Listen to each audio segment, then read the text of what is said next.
troopresource.org, trying to put 1,000 skills into every troop's backpack. So I'll discuss boards of review. I actually sit as a chair on one of the boards of review for our district, and so I've got a lot of experience in this. And I went through my own board of review many years ago. A little different circumstances, but it was an interesting time. So the board of review is basically there to make sure that the Eagle candidate has fulfilled all the requirements necessary for Eagle, and as an Eagle Scout, as a person of good character. That's really what they're looking for. 3 to 6 members on the board, minimum of 3, maximum of 6.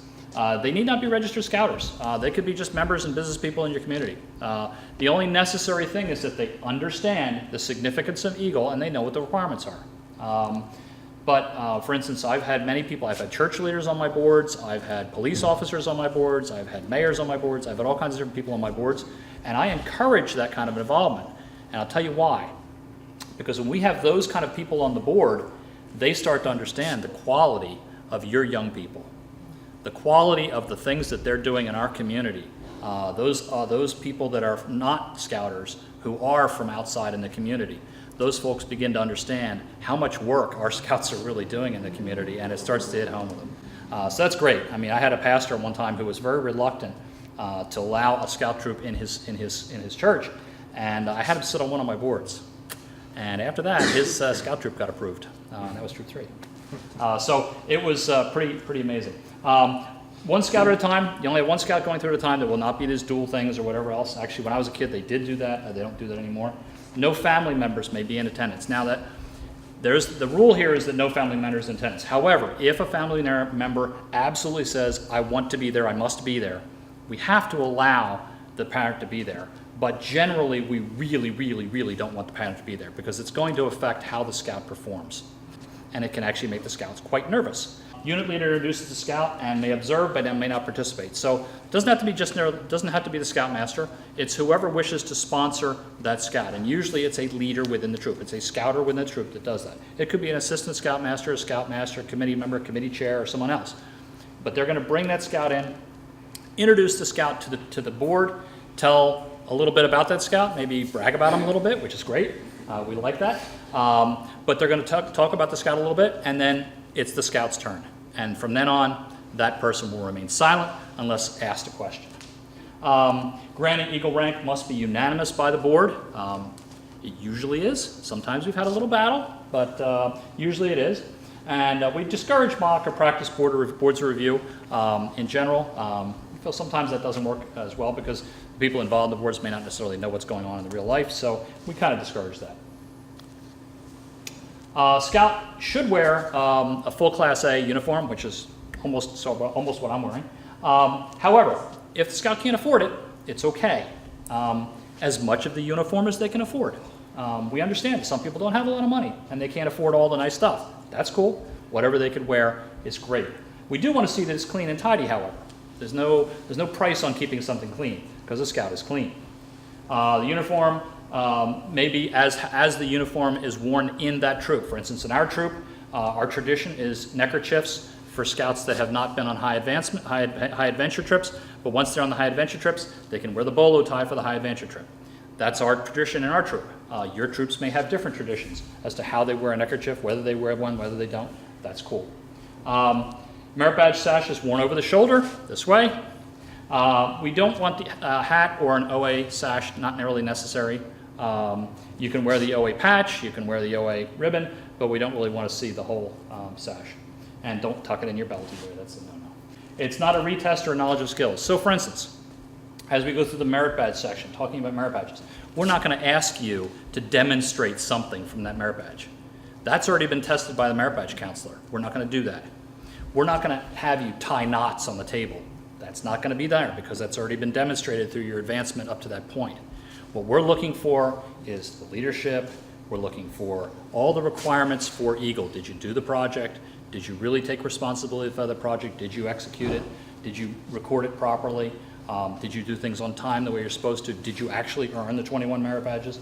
Can you prove that? Okay, that's what we're looking for.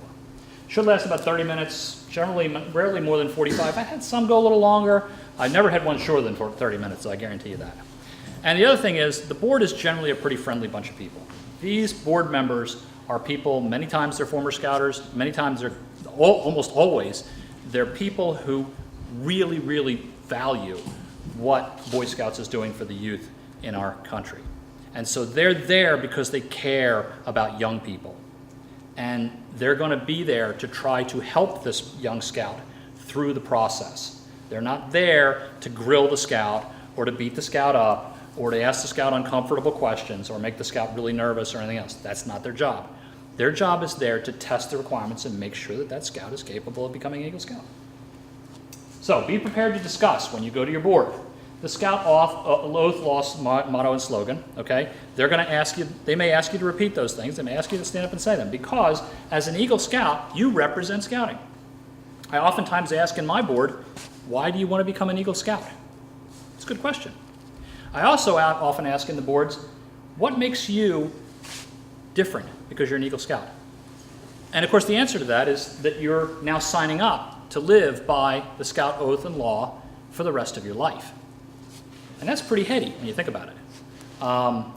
As an Eagle Scout, I'm an Eagle Scout, Arlen's an Eagle Scout, we have several in the room. We are bound to live up to those rules. And if we don't, guess what the headline's going to be in the newspaper when we rob the bank? Eagle Scout robs bank. And so, just like if it was a preacher that robbed the bank, or a policeman that robbed the bank, or someone else in a profession or an organization where we expect a certain behavior, Eagle Scouts have a certain expected behavior. And we don't always live up to it, we do our best, but be prepared to discuss those things and how you're going to live up to them. Your scouting career includes the merit badges, so we're going to talk a little bit about the merit badge program and how you went through that. We're going to talk about your service project. We're going to want to understand what you did in that area. We're going to talk about your leadership experiences. What leadership roles were you in and how did you execute those roles and how do you think you did? And then we're going to talk about your effect on civic responsibilities and how you affected your community and your Scout spirit. Scout spirit is how do you live your life according to the rules.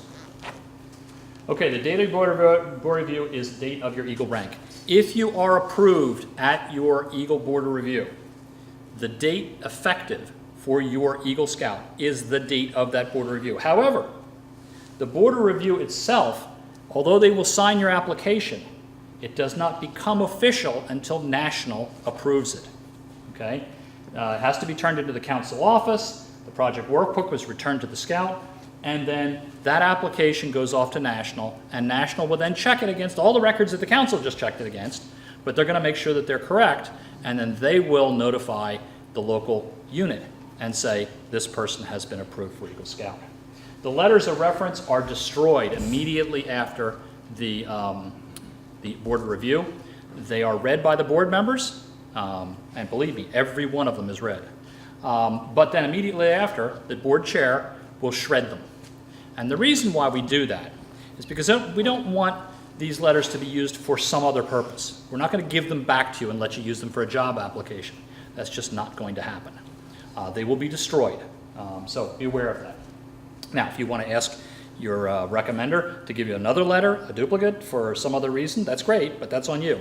The letters that we're going to have are going to be gone. So, the waiting in. Council enters the information into ScoutNet. National in Texas reviews your application. National notifies the local council when it's approved. They send a little blue card to your Scoutmaster, and it says this person is ready to become an Eagle Scout, and you can go ahead and buy the materials. And so you can then get your Eagle kit, which consists of the medal, the ribbon, et cetera, okay? And then you can schedule the Court of Honor. I don't recommend scheduling Court of Honors before the blue card comes in. Okay, if the Eagle rank is denied, okay, if you go to your board and your board says, you know what, we don't think you met the requirements. Your project was done late, or your project, you didn't really do what you said you were going to do, or you don't have the necessary amount of merit badges, or whatever else. If you have some kind of dispute and the board says, you know what, we're not unanimous here, we don't believe that you will have met the requirements. Explain why the rank was denied. The board will explain that to them, and how he may meet the requirements, or she may meet the requirements if it's not too late, and they'll explain an appeal process. There is an appeal process within Scouting. You can appeal to the higher authority, and it will then go up to National. National can then make the decision based upon the facts. The board sends a follow-up letter to the Scout confirming this discussion and detailing the reasons for denial. The scout or his parents must initiate that appeal in writing, signed. They provide the detailed reasons for the appeal. The appeal is sent to the advancement committee. The council advancement committee routes the request as appropriate through their level. They look at it first, and then they can appeal. You can be appealed all the way up to national.